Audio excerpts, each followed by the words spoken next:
mau hadir dalam sosial.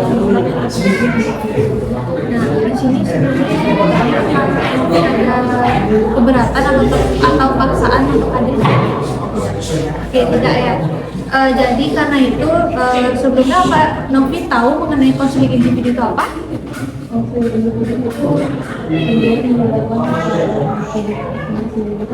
Nah, jadi konseling individu itu merupakan proses bantuan yang dilakukan secara tatap muka untuk menyelesaikan permasalahan yang Novi hadapi. Nah, sebelum itu mungkin kita bisa mengobrol lebih dalam ya, santai saja seperti teman, dimana kita tidak perlu terburu-buru.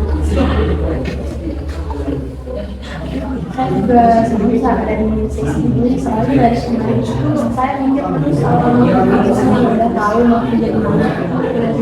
Saya jadi belajar sendiri karena saya belum tahu saya lihat sering apa saya belum ada tujuan.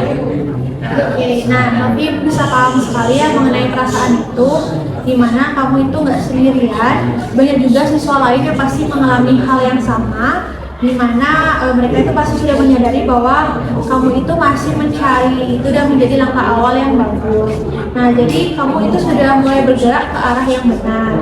Sekarang mungkin apa yang biasanya kamu suka lakukan atau yang kamu lakukan di sekolah itu yang paling nyaman, kegiatannya seperti apa? Biasanya saya paling nyaman kalau saya merasa lebih mudah mikir kalau bareng sama itu. Saya juga suka kalau ada presentasi.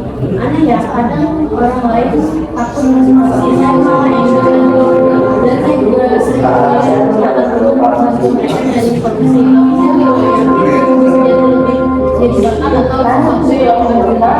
Oke, itu bukan hal yang kecil ya, dimana apa yang tadi kamu ceritakan itu merupakan bentuk dari kecerdasan, dimana kecerdasan interpersonal ya, dimana Novi ini punya kepekaan dan juga kemampuan untuk berhubungan dengan orang lain, dan itu merupakan hal yang penting ya, apalagi di dunia kerja nanti, bukan cuma nilai akademik yang akan menentukan.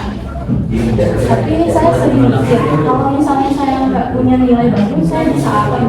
Takutnya kalau nggak pintar dalam pelajaran, ya berarti saya nggak cukup cerdas buat sukses.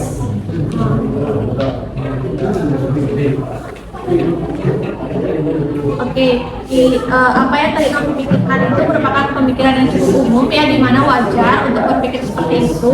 Tapi kita perlu merubah cara pandangnya ya, dimana cerdas itu bukan hanya soal matematika ataupun bahasa, tetapi juga soal bagaimana kita menyelesaikan masalah, memahami orang lain, dan juga mengolah emosi.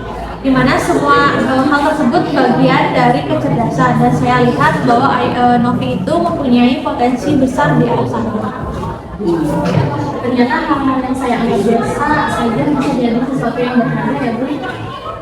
Saya selama ini cuma fokus menilai sampai lupa kalau saya punya kemampuan di hal lain. Saya sering mikir saya ini terlalu biasa, tidak spesial. Tapi sekarang saya jadi merasa ada yang bisa saya lakukan. Hebat ya bahwa Novi ini bisa menyadari hal tersebut. Sekarang itu orang lebih tahu dan juga belum sadar mengenai dirinya sendiri. Maka dari itu penting ya untuk mulai mengambil langkah, di mana langkah tersebut bisa Novi lakukan secara perlahan, di mana Novi nggak perlu terburu-buru, yang penting bisa terus jalan pada hal tersebut. Ya Bu, saya akan membuat catatan kegiatan seperti yang Ibu bilang. Saya juga mau mulai mencari tahu tentang pekerjaan yang kaitan sama orang. Saya dari kecil KRD atau bahkan psikolog. Saya ingin tahu saya cocoknya di mana. Oke, bagus sekali ya Novi. Jadi di ini tugas Novi adalah membuat jurnal kegiatan harian, di mana nggak perlu terlalu panjang, tetapi perlu dilakukan secara rutin dan juga jujur. Kalau misalkan nanti Novi sudah menemukan bidang pekerjaan yang menarik, Novi bisa diskusikan lebih lanjut kepada kakak. Ya Kak, saya catat ya, terima kasih banget udah mau dengerin dan bantu saya untuk langkah saya jadi lebih percaya.